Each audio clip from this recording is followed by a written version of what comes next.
Pebrero 28 taong kasalukuyan ay isinagawa ang launching ng MILF Leadership Handbook na ginanap mismo dito sa Camp Darapanan, Sultan Kudarat, Maguindanao del Norte.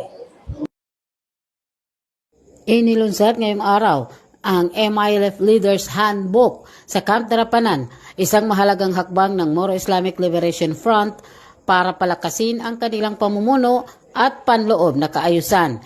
Dinaluhan ng mga lider at miyembro ng MILF ang paglulunsad na nagtipon upang saksihan ang pagtatatag ng gabay na ito para sa organisasyon.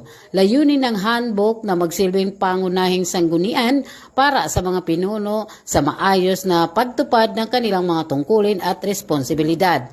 Inaasahang makakatulong ito sa pagpapalalim ng kanilang kaalaman hinggil sa wastong pamamahala, disiplina at pagsunod sa mga alituntunin ng MILF. Binigyan din na ang nasabing handbook ay magsisilbing instrumento para higit pang mapatatag ang pagkakaisa at direksyon ng organisasyon, alinsunod sa kanilang mga adhikain at prinsipyo.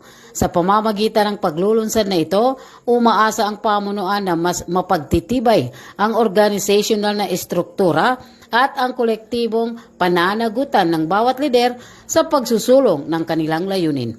Mula dito sa Camp Darapanan, Sultan Kudarat, Maguindanao del Norte, ito ang inyong Kabang Moro Tet Uyag, kasangga sa pagbabalita.